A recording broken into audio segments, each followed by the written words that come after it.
So this morning we continue our series Sleeping Soundly, dedicated to helping you get a better night's sleep. Yesterday we introduced you to this St. Johns County man who says his snoring was so loud it would wake his wife.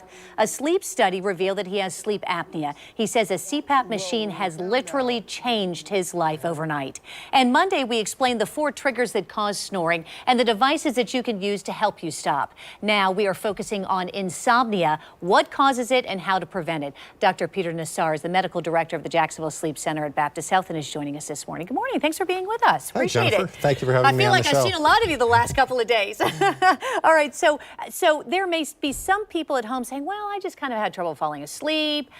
I don't think it's insomnia. I mean, what is insomnia? How do you kind of define that so they know if it's just restlessness or they really have insomnia? Yeah, good question. Insomnia is different for different folks. You know, some folks will go to bed at night and they just have trouble shutting off their mind. They come in complaining, I can't get to sleep at night. I lay there in bed and I look around and I ruminate.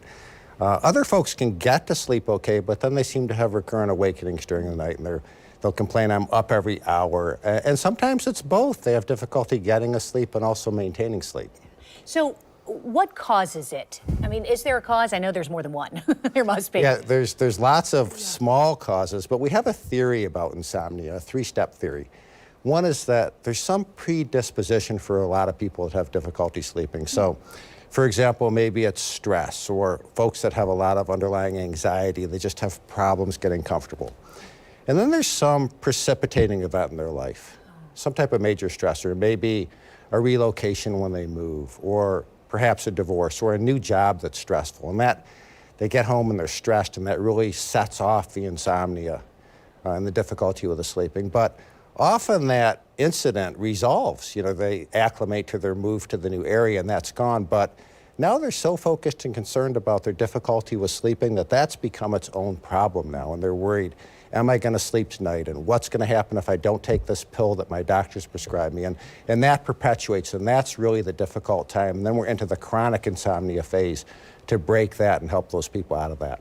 So is there something then, I mean, other than relieving stress, which I think is kind of part of what could be somewhat of a solution, is there something then that people can do who fall into any one of those 3 categories to help them get a better night's sleep? Yeah, I think there's several steps we can take, but I think looking at some of the other underlying causes of insomnia are important. So, you know, talk about a few. First, your environment.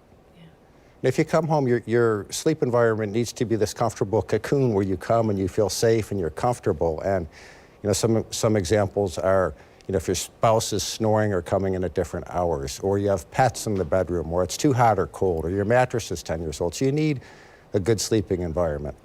Other issues are other chronic medical conditions. So probably the most common we see is chronic pain. So if you've got a bad back or a hip and you're tossing and turning and moving during the night, that's got to be addressed, or we're not going to fix the insomnia issues. Other sleep disorders. So the most common one, which you heard in yesterday's segment, is obstructive sleep apnea. So if you're having apnea, when you have these events, it disrupts your sleep, keeps you in a shallow state, and you're much more prone to have recurrent awakenings.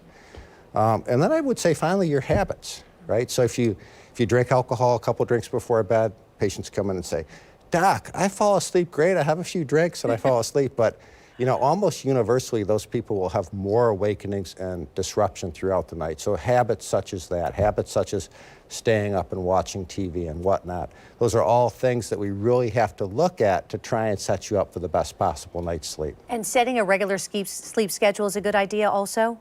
Yeah, so I guess, you know, what are the things you can do? What would I tell patients to do to start is set a regular sleep schedule. And it's very important to recognize that it's your rise time that determines your bedtime.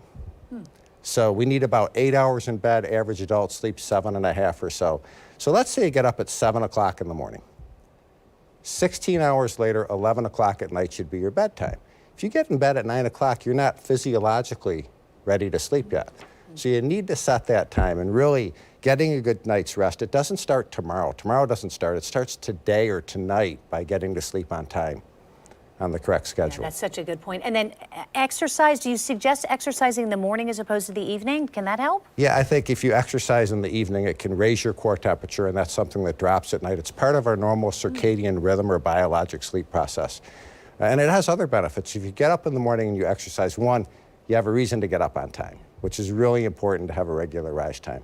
And 2, it starts that circadian rhythm or biologic clock. It tells your body, hard start right now. And 16 hours later, you're going to be ready to go to sleep. Very quickly, the sleep center, does insurance cover something like this if somebody really needs some professional help? Yeah, absolutely. Sleep disorders and difficulty with sleep is one of the most common complaints a primary care physician hears, and that's the majority of folks come to us through their primary care physicians, and yes, it's covered by insurance. Fantastic. Dr. Nassar, thank you for being here. I appreciate it. I want to tell our viewers, too, how to learn more information. If you know someone or you are struggling to sleep, you can schedule an appointment at the Jacksonville Sleep Center, or you can learn more from the sleep guide posted on the center's website by going to